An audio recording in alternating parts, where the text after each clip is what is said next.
Welcome to the MedTech Insider, where we give you an inside look into all things med device. My name is Parker Snedden. I'll be your host today. And I have two great guests with me today. Shannon Torres, who is the area sales manager in Louisiana, Mississippi, and a national field clinical sales trainer. And then Ryan Clark, who is the strategic area sales manager up in the Northeast. It is great to have you both here in Kansas City. Welcome. Thank you. Glad to be here. Man, It's good barbecue. Great. Have you had barbecue yet? Not here. Not this trip. Yeah. What's your go-to? Ribs, burn ends, and pulled pork. I love it. No shortage of that here in Kansas City. That is for sure. Well, I am super excited to get into your careers, your why, your how. It's a privilege to have two such accomplished people here in Kansas City. You guys have been here with Spinal Simplicity for a while. You've been through the ups and the downs, and so we're going to get into it a little bit today. I do want to start with, Shannon, with you. We were talking a little bit about this a few minutes ago, actually, but what is your why? Like, why did you start in medical device, and what gets you going in the morning? Oh, my why is actually pretty personal to me. So, my mom actually passed away when I was really, really, really young. So that just kind of lit a fire in me to provide some type of change in healthcare, even if I wasn't the one wearing the white coat. So for me, that was med device. It was as close as I could get to actual interaction with patient care and maybe enacting some change, positive patient outcomes, providing a solution to patients that maybe they would have otherwise never noticed or never known of. Maybe even getting a partner with a pretty cool company that had a really innovative device that allowed me to do that. And so med device provided that for me. But recently, in the last couple of years, interventional pain specifically has afforded me that and currently affords me the ability to be able to do that. So And your career started off kind of in medical. So you were a scrub tech for a lot of years. Did that yes. propel you into medical device, or did that get you interested other than what you shared about your mom? Yeah, it kind of was an avenue for that ability to be able to enforce change because when you're in the OR, not a lot of those positions are even known. You know, when you're going through school and college, those are far and few between sought after jobs. Like no one even talks about them. So becoming a scrub tech and then an assistant and going that route and then an instructor and then leading and then traveling and doing first cases on robots and spine or navigation and all that. It kind of just was a career that just kind of propelled me one step further to eventually med device. I love that. We all have a why and a passion of why we started. So Ryan, we were talking a little bit too for you, man. So you played collegiate basketball, but tell me a little bit about your why. So yeah, what we kind of talked about was how whys can evolve. So yeah, when you're young, come out of college, you're an athlete. I had friends that were in pharma, different things like that. You know, you want to get into sales. That's most things competitive, but I think most of it's like, especially medical device back then, it's more about like prestige, the allure. You thought it looked like a glamorous, like kind of dream job. And it's not, it's true. But I mean, and also the income you can earn for yourself, that's almost in any sales avenue. So it's not specific to medical device. So it's more like the prestige and allure. You can wear scrubs. People, when you're at the airport running through, they might confuse you as a doctor. Yeah. How many times has that happened to you? All the time. What about you, Shannon? So a lot. Yeah. So, but and then you really get into it, and things start to evolve and change. You realize it's not as prestigious as you make it look. It is a lot of hard work. There are a lot of ups and downs. But for me, it's really evolved into more. It's just it's dynamic. It always changes. And even the day to day when you go to the same places, same surgery centers, work with the same doctors, different challenges, whether it's in the operating room or with reimbursement or with other competing technologies or even just knowing new technologies so you can be a resource to your practice. It's very dynamic. It's always dynamic. It's always changing. So you get a lot of different, aspects there. So for me, it's more like, like I said, this, talking to Cal, I just don't want to be bored. And with this, it's very easy to not be bored. Mm-hmm. You almost have to go the other way and not let it make you too anxious sometimes. So, but yeah, my why is just more, integrating, being a resource, and it kind of fulfills that competitive drive that we had. like you had playing college basketball. Yeah. Yeah. You're wired for the challenge. Yeah, absolutely. You're good with that. That's great. So let's talk a little bit about what has made both of your careers successful. So give me one or two reasons, Shannon, for you. Like, how have you got to the level? So speaking to a sales rep right now that's listening to this, and they see both of you, like you've made a career out of this. And I know there's multiple reasons why that you're successful, but maybe give me one or two reasons that stand out to you. How have you got to the place where you're at now? I think for me, it was not necessarily approaching it in a competitive manner. For me, it was more approaching it in like an empathetic and curious, nature. So showing up empathetic for my patients and empathetic for the problems that these practices are having, and then curious as to how can little old me figure out how to fit myself in there to solve a problem. So for me, my area sales manager and I talk a lot about sales, and I didn't want to do sales. I didn't feel like I'd be good in sales. Sales scared the crap out of me. So Wait, hang on. Why? I just I think the challenge of it, right? The thought of being told no, Yeah. like that was scary. Yeah. But teaching has always been natural, and teaching is always fun, and teaching is always engaging. And so I've just always approached it like that. A lot of curiosity, a lot of empathetic conversations, and then just teaching back what we've learned because we get the benefit of being in lots of practices across the entire country. They get to see their own practice. So taking those little things that we find and using them as resources and then preaching back and trying to put it into play. So I think those things made me pretty successful. Yeah. I've definitely seen that play out in your career. Just the curiosity, asking great questions, being a partner with your physicians. That's really good. Ryan, how about you, man? What do you think has made you successful? So it's interesting, to hear Shannon's story because you kind of end up to the same point just with different paths. And what makes me most successful is you end up with trust. And so that's trust in the OR, trust integrating into their business, trust, being a business owner, not just being responsible plus the entire time. I had some different avenues to bring that value and bring that trust. But, hers is the empathetic way. They trust her that she wants what's best for the patients and she's not the typical salesperson. For me, I think that trust was developed in um, overworking, outworking other people, always delivering on the things I said I would do because there's so many people out there that don't do that. And developing a knowledge base so when I do speak to my physicians about certain, topics, um, if I don't know it, for sure, I don't speak about it. Saying I don't know and I'll check on that is always a valuable tool that most people don't use. So I think in the end, it's just trust. I've had the fortunate compliment from multiple doctors along my career from Oklahoma and Jersey now that they just trust me in their OR. They know I'm always on point, looking out for things. There's something that might make a case be more challenging. I speak up. And there's different ways to speak up. You never want to act like you're owning the room. There are physicians in that room. They're very talented. So it's the way you deliver it too, but just all those aspects and delivering and developing trust is the biggest thing that's made me the most successful, I would say. That's great. So you get to the point where you've developed trust with your physician, with the practice.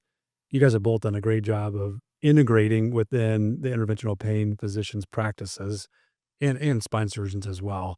But maybe give us a few tips of how do you take, I mean, Minuteman really got its start 5, 6 years ago in the United States. Right now we have Liberty and Patriot. So you have this brand new therapy.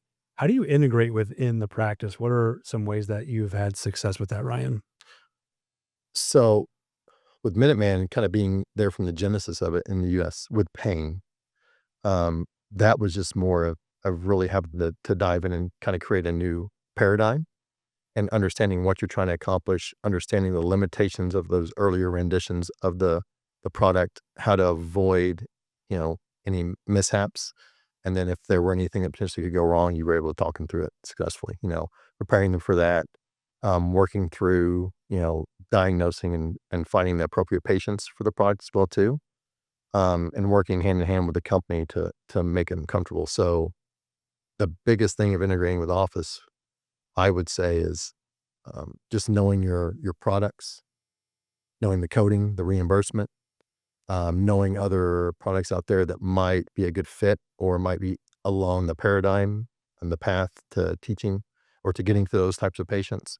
And even if it's not in your wheelhouse, even if it's not a product that you sell, knowing the steps of the patient care paradigm that might fit in those practices and speaking to them confidently, and also knowing when to peel back, recommend your product, or even say like, hey, maybe it's a better solution for the patient to go this route for now until we can, get to where they need one of the solutions that we have to offer them. So being open up front and just not trying to, I guess, oversell or overutilize, not make every interaction with the office a transaction, I guess is the best way to say it. That's a good soundbite right Yeah. there. I might tweet that one out later. Sure. But yeah, not making everything transactional. Play the long game, do what's right for the customer, for the practice, and for the patient in the end. Yeah. Yeah, that's really good. Shannon, I've witnessed you personally do this down in Louisiana, Mississippi. How have you integrated yourself within the practices that you call on? I think it's like Ryan said earlier, it's kind of dynamic, right? We are blessed to be able to see a big umbrella of practices. So you may walk into a practice that has been open for 20 years and they're doing everything fairly well. They're running a very smooth ship. There may be one or two little tidbits here or there that could do a little bit better on. And you find that, and if you can help provide a resource or a challenge, help them overcome a challenge in that, then you've provided them something that they need. But then on the other side, which sometimes is a little bit greater than we realize, there's f- practices that only see what they see, so they don't know what they don't know. And so being able to come in and tell them, oh, I've seen it done like this here, or if you want me to, I can help you do this, or and just being a resource. And I don't like to say sales. I don't like to say it's sales or transactional, like Ryan said. Like I like to say that we're just teaching them, and I often tell my accounts, like, I'll help you as little as you want me to or as much as you want me to. So that's up to you. If you want me to sit around and sweep floors until you have something you need me to do, I'm your girl. But if you want me to deep dive right in with educational seminars for patients and APPs or physicians or referral sources or referral dinners or patient and coachings or follow-ups, just as deep as you want to let us get, that seems to work the best. Yeah, both of you do what you say you're going to do. And I think that's a huge part of it, as driven both of your careers. Based on what you've both just said today, I think that's a big, big part of it. And it's earning your way in to provide the resources and help and the integration with the account. It's not forcing your way in. You don't ever make it seem like you're only wanting to get in there to drive more patients to the table. It's Exactly. like One of my most part of your favorite way. nurse practitioners told me once, we love working with Shannon because Shannon is a hammer, but she knows not every patient is a nail. So that just really stuck with me because it's the truth. We go in there and we can see every patient as a nail, but they don't all fit what we're trying to do. But they may fit an algorithm or a treatment option that's outside of us currently, um, but maybe a good avenue for that patient. And it's better for the practice in the long run. Yeah, the old adage of earning your right to advance. I think both of you guys have done that super well over your career. But sales is not without its challenges. So I'd like to hear maybe one that stood out to you, one or two. Shannon, we'll start with you. Um, in the OR, in clinic, maybe just every day, my car broke down on the way, taking a tray from one state to the next. What's a challenge or two that you've had to overcome in your career that stands out to you? Well, if you ask my family and my husband in particular, they would tell you that I like to run out of gas. I push it to the limit More than once? more than a lot. It's only happened once to me. I push it to the max. So there was a time where one of my very favorite clinics, I was on my way to a case and thought I had a couple extra miles, and I surely did not. So I had to call the administrator of that facility and be like, "Hey, I'm running late. I might be a couple minutes late," which for me is still an hour and a half early. But um, and so she actually had to come give me gas. So you run into obstacles like that all the time. Like who hasn't gotten a flat tire or been in a car accident or bumper to bumper traffic. It's making those relationships, I think, and making them count, because then in a place of need, which could be on the side of the road, 20 miles from your account, you may need them. Yeah, if you didn't know that administrator, it would have been a lot harder to know him well.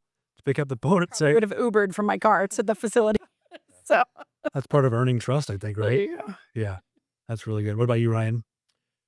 So I guess I'm trying to think of the best one.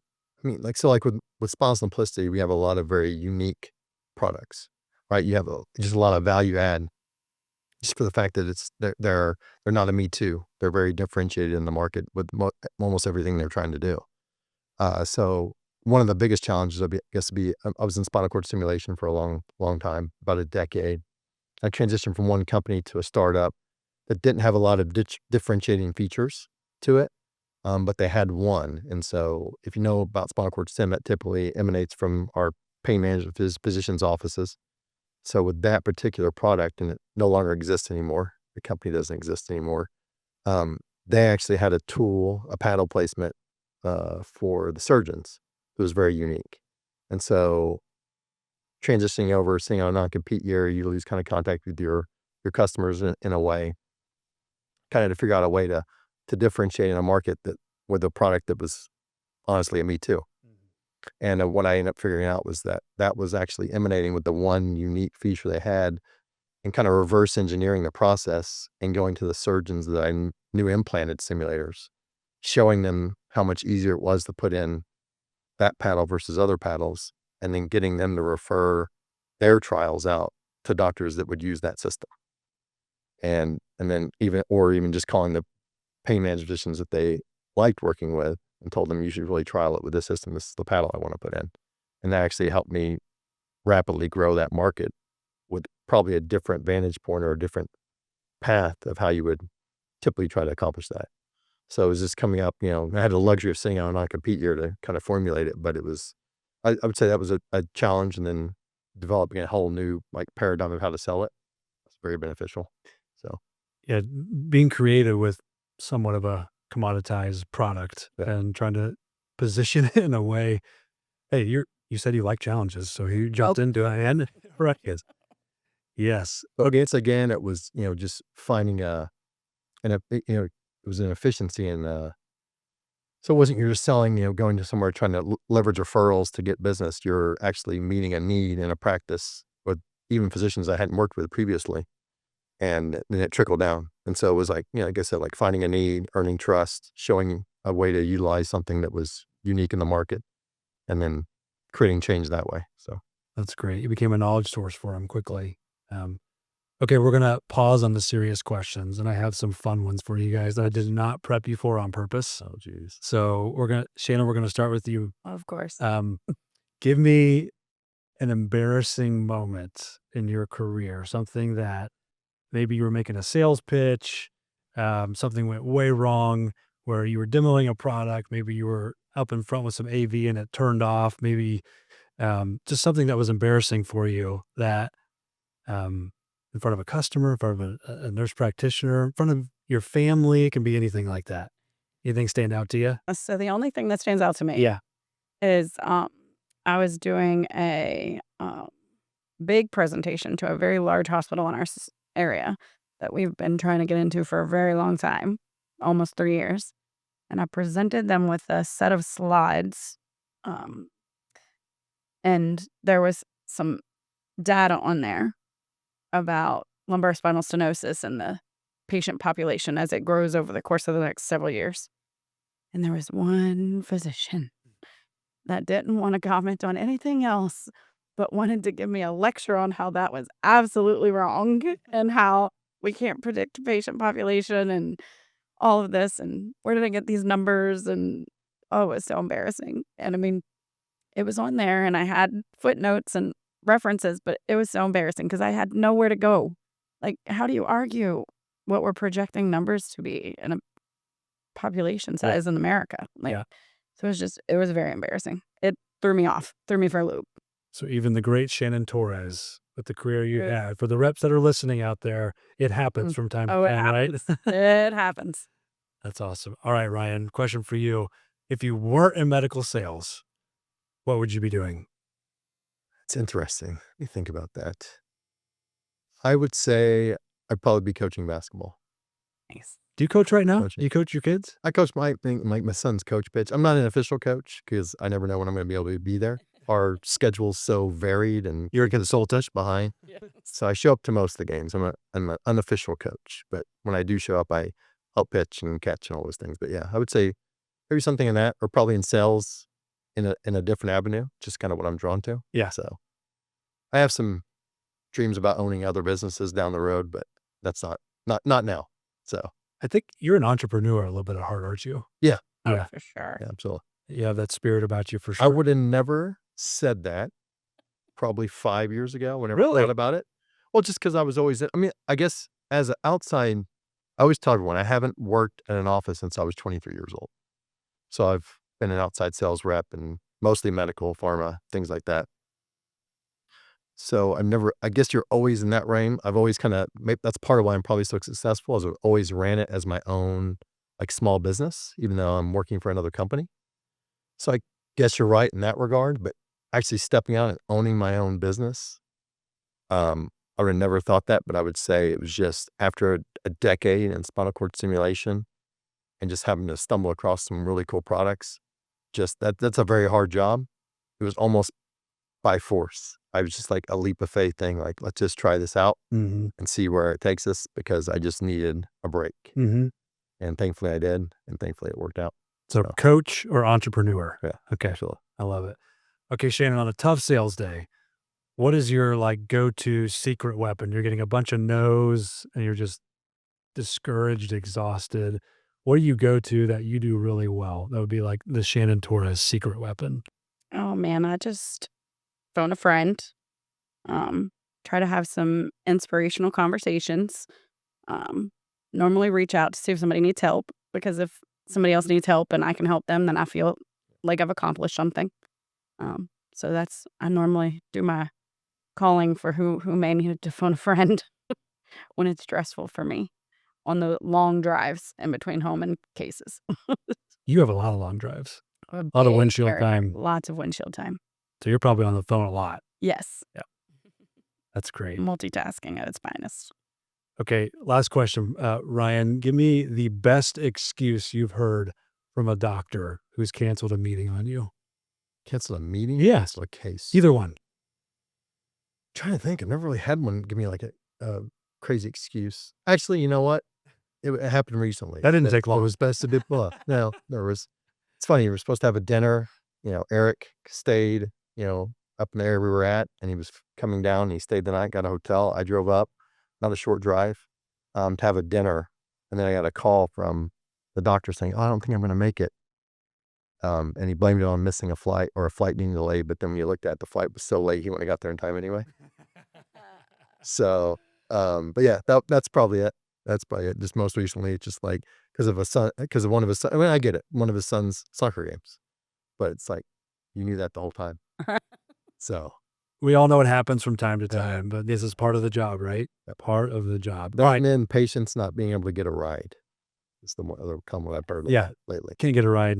I had one recently that was 3 hours away from the surgery center and 20 minutes before the case. Like, I can't get a ride. Well, you knew that 3 hours ago. Yeah.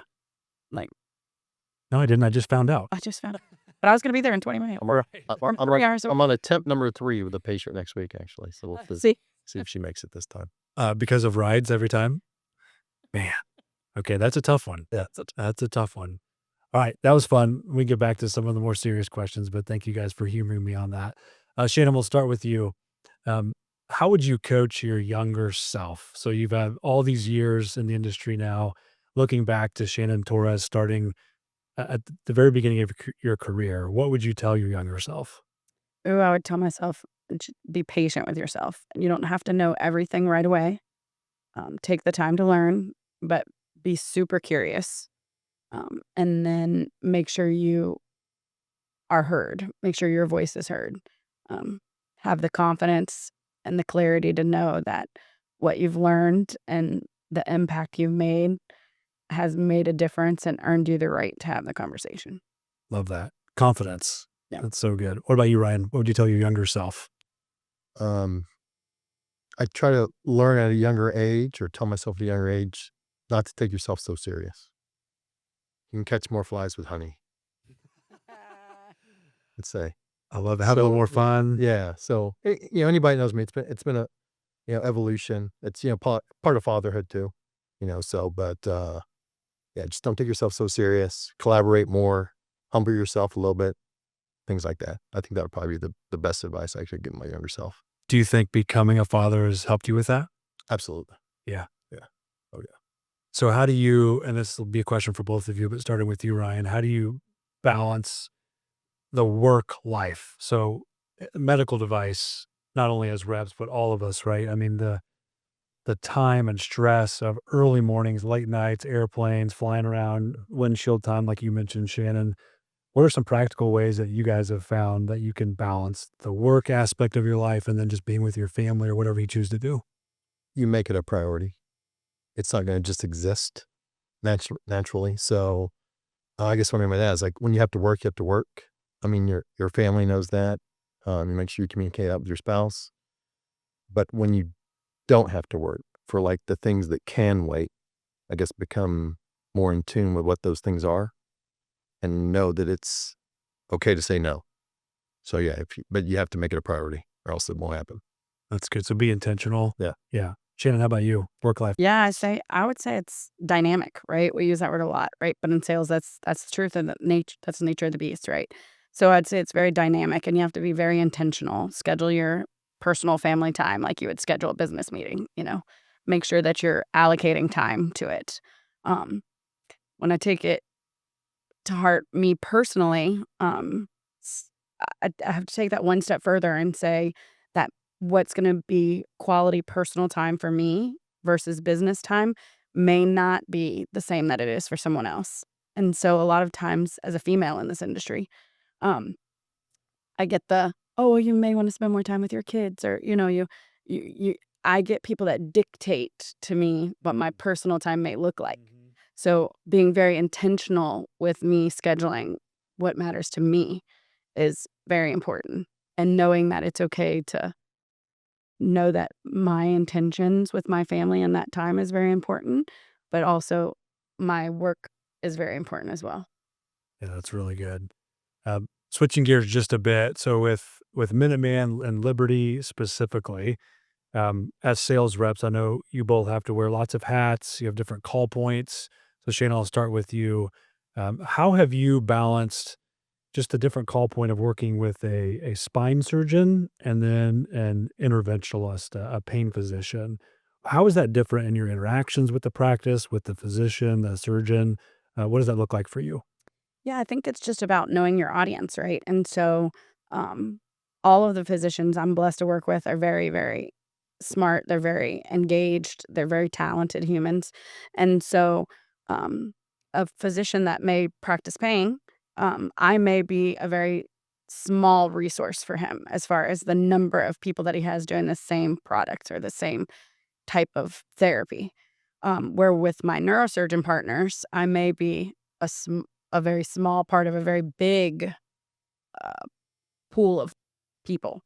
And so knowing how you can express your value and those two different dynamics, whether you are the big fish or whether you are the small fish, what value do you bring to each of those physicians, because they each have a need, and how can you fulfill that need? And so I think that's the biggest takeaway from how you sell to different ones. That's good. How about you, Ryan? I think, with the pain versus spine, it's, in one specialty, it's like you're integrating a procedure that meets a huge unmet need with a certain population within their practice, but they may or may not have ever done anything that even kind of addressed what we addressed with specifically Minuteman. In spine, you're more trying to change behavioral patterns and basically show them where that you can maybe create efficiencies and patient satisfaction for something that they're currently already doing. So you're not, it's just a different dynamic where it's more like one's behavioral, one's, there's an easier way to get the same thing accomplished, versus you're actually creating a whole new algorithm within another practice. So it's two completely different approaches to how you're going to I guess, get interest and then drive that through. Yeah, that's good. Let's stay with the interventional specialty for a moment here and talk about. So, over the years, starting maybe even 5 or 6 years ago, interventionalists, for the most part, pain physicians, were more conservative therapies, injections, RFAs. But we've seen this movement, obviously, in the last 5 or 6 years to more MIS offerings. How have you seen that in your career? How have you adapted to that? And then where do you see that specialty going in the future, specifically interventionalists? I think it's going to continue to expand. I think as we're bringing these procedures to the interventional pain space, specifically Smile Simplicity with the way they design their products, the way you implant their products, it's right in the pain physician's wheelhouse. With they're usually more under for the fluoroscopy. Um, they with injections, everything, their skill set is designed that way versus like an open approach in spine surgery, even though there's a lot more MIS things occurring in spine. So I think you're going to see that as we collaborate more. I mean, I know there's a lot of different collaborations going on with spine and pain, different societies, different organizations that are just being put together.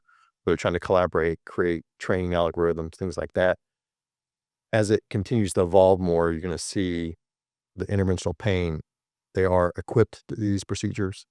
It does fall in their wheelhouse and their specialty, and they're going to become more and more efficient, and we're going to prove more safety, efficacy, and it's just going to continue to expand. Because Larry Koo mentioned one time in one of Yeah. the trainings, he said the amount of spine doctors out there versus the amount of patients that are falling into this category of need, it's just there's no way for them to keep up. They're gonna have to get triaged. They're gonna fall somewhere.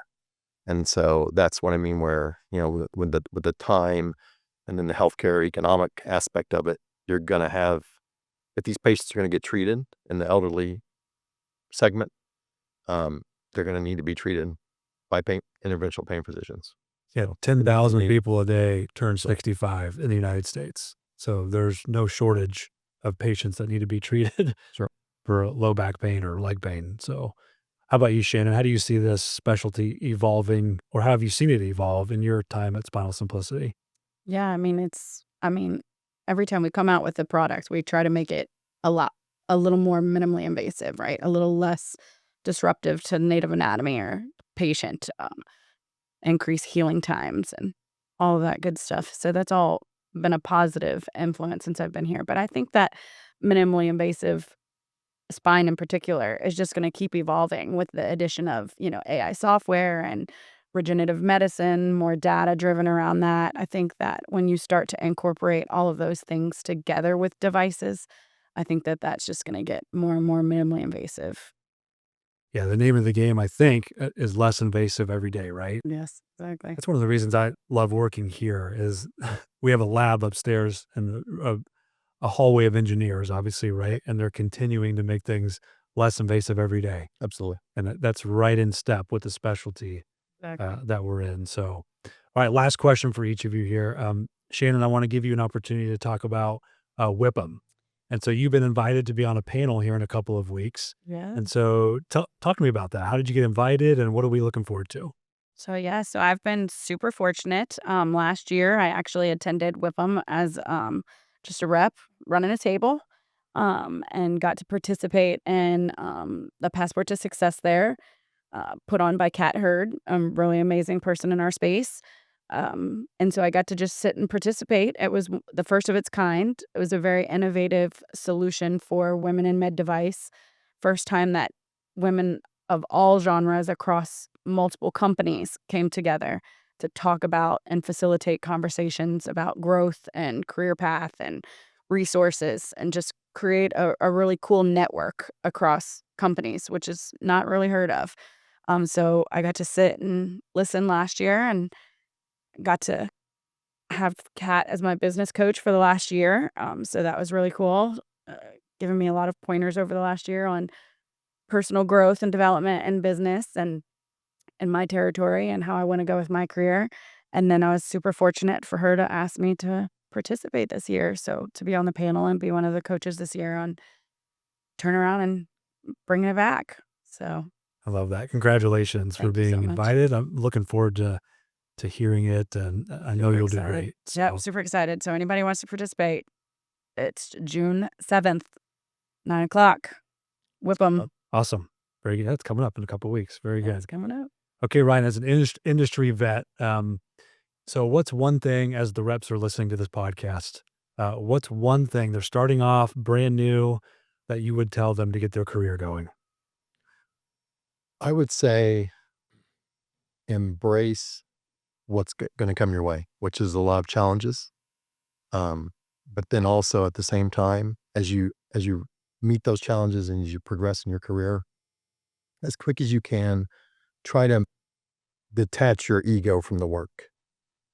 Is what I'd say. That's kind of goes back to what I would tell my younger self, is that make it about, find your reason why, make it like almost like a passion, but just, do the work, do it because you're enjoying it, or do it because you want to fulfill and have purpose, but strip away the ego part of it, because not as many, we think what we do is very cool, and people sometimes are intrigued and have a lot of questions, but in the end, nobody really cares what you do. So, don't wear it as a badge. Separate your ego from the work is what I would say. Yeah, that's good. Our CEO, Todd Mosley, says often be humble and hungry all the time. I think that's a good word. Busy and blessed. Busy and blessed. I love it. Ryan, Shannon, thank you very much for your time today. Thanks for coming to Kansas City and recording with us. It was a lot of fun. Thanks for listening to the MedTech Insider. We will see you next time.